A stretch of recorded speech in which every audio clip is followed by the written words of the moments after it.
स्वागत है आपका रिपब्लिक भारत पर। मैं हूं आपके साथ अनामिका सिंह। कल इस बुलेटिन में हमारे साथ अनामिका पांडे भी मौजूद है। खबर यूपी के संभल से है, जहां पर संभल पहुंचा है संगम का पवित्र जल। में डाला जाएगा संगम का जल, ये बड़ी खबर आ रही है।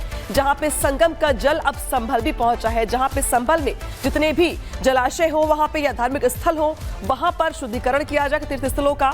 तो आपको याद होगा प्रयागराज में महाकुंभ के बाद जो त्रिवेणी का जल है वो अलग अलग जगहों पे भिजवाया गया है, लेकिन आज बारी है उत्तर प्रदेश के संभल की, जहां पर प्राचीन जो जलाशय है या बाकी जो स्थल है वहां पर संगम का जो जल है वो छिड़का जाएगा, शुद्धिकरण किया जाएगा। एक तरीके से संभल जो बीते कई महीनों से चर्चा का विषय बना हुआ है और इस बार चर्चा इस बात को लेकर के है कि संगम का जल पहुंच रहा है संभल।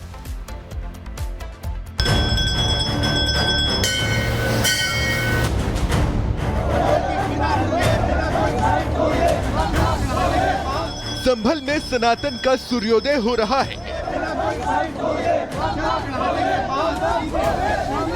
देवों के देव हर हर महादेव के जयकारों से पूरा संभल गूंज रहा है। सनातनियों में उत्साह है तो सालों से जमीन के अंदर मिट्टी में दबी सनातन संस्कृति का संभल में शंखनाद हो रहा है। पिछले 3 महीने में संभल को वो पहचान मिली है जो उसकी मूल और असल पहचान हुआ करती थी, लेकिन 1978 के दंगों में संभल ने अपनी वो पहचान खो दी थी, या यूं कहें कि कट्टरपंथियों द्वारा मिटा दी गई थी। 25-30 परिवार थे, यहाँ सब यहाँ खेलते कूदते थे सब जने। हम बचपन के 53-54 साल, हमारी उम्र 7-8 साल के थे जब बलवा हुआ था हमारे सामने हमारे बाबा के। में आपने क्या देखा था वो 7-8 साल में जो आपने देखा उसकी आंसू से साफ तौर पर झलक रही है। हुए देखते थे कि दुकानों में आग लग गई, वहाँ पे धुआं उठ रहा है, वहाँ पे हिंदू परिवार में गोली मार दी गई। वहाँ पे संभल में सालों से बंद पड़े मंदिर का ताला टूट चुका है, बंद कुएं खुल गए हैं तो जमीन में दबी मूर्तियां भी एक एक कर निकल रही हैं। लेकिन आज संभल में सनातनियों का भाग्य फिर जागने वाला है। कट्टरपंथियों को मिर्ची लगने वाली है, वो इसलिए क्योंकि तीर्थराज प्रयागराज महाकुंभ से लाए गए त्रिवेणी संगम के जल को आज संभल के सभी प्रमुख तीर्थ स्थानों पर छिड़का जाना है। संभल के सभी प्रमुख तीर्थ स्थानों का गंगा जल से अभिषेक होगा। खुदाई के दौरान देवी देवताओं की जो मूर्तियां मिली हैं, उन पर भी त्रिवेणी संगम का जल छिड़का जाएगा।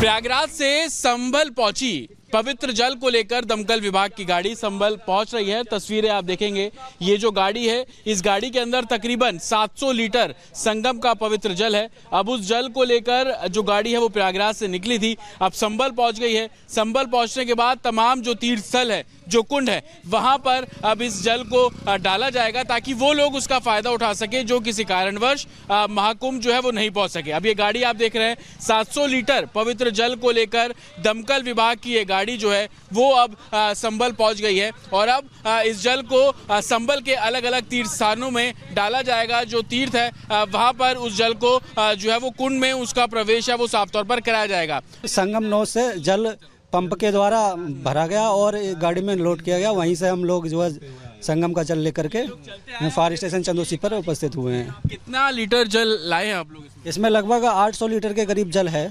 प्रयागराज से शासन द्वारा एक फायर टैंकर में या फिर अन्य किसी टैंकर के अंदर त्रिवेणी संगम का पवित्र तीनों नदियों का जो जल है उसको संभल भेजा जा रहा है।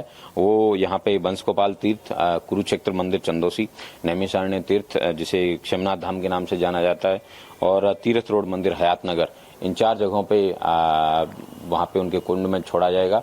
और वहाँ से लोग हैं जो जनपद में संभल में जो लोग कुंभ नहीं जा पाए, वो लोग यहाँ आके उस जल को है पवित्र जल से स्वयं का आचमन कर सकते हैं। गंगा जल को दमकल विभाग की गाड़ियों में भरकर लाया गया है। कुंभ की व्यवस्था में संभल दमकल विभाग की टीम को लगाया गया था।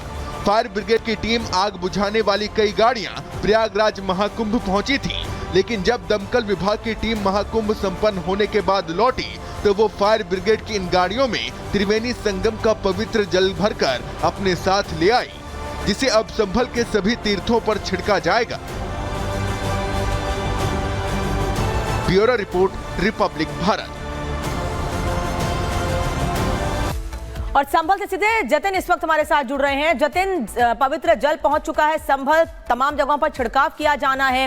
वहीं दूसरी ओर मांग अलग थी जामा मस्जिद को लेकर, कोर्ट ने उस पर भी फिलहाल सर्वे के बाद रोक लगा दी है। अभी क्या जानकारी आपको मिल पा रही है, क्या देख पा रहे हैं, क्या छिड़काव शुरू हो चुका है पवित्र जल का?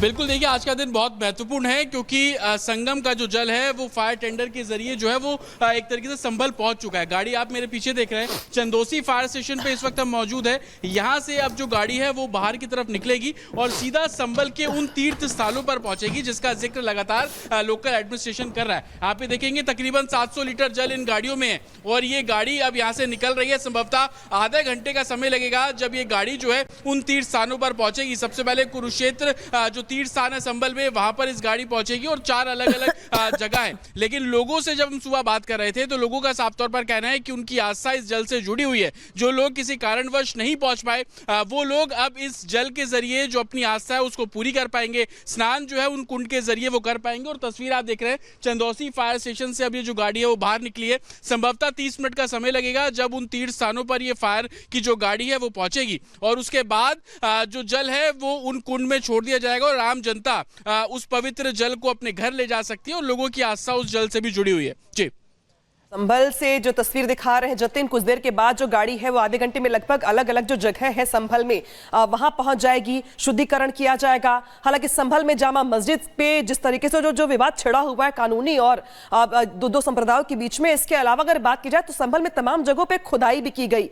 खुदाई करने के साथ साथ वहां पे जिस सच को दबाने का, छिपाने का प्रयास किया गया सालों से, वो अब निकल के सामने आ रहा है।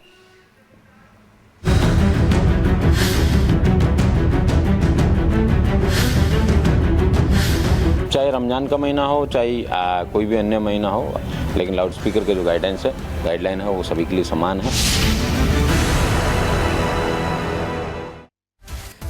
तो रमजान का महीना आज से शुरू हो गया है, तो संभल में मस्जिदों से लाउड स्पीकर हटाए जाने का भी विरोध किया जा रहा है। कुछ लोग कह रहे हैं कि लाउड स्पीकर क्यों हटाया जाए, रमजान है ना। तो संभल के एसपी जिस तरीके से है के बिश्नोई हैं, वो क्या कुछ कह रहे हैं इसकी मांग को लेकर, वो सुना देते हैं आपको।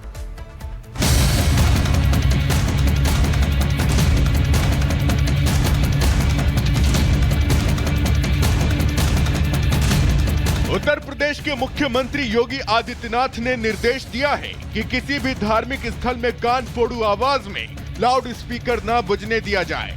तो कुछ लोग रमजान का बहाना बनाकर सीएम योगी के इस ऑर्डर पर भी सियासत ढूंढ रहे हैं।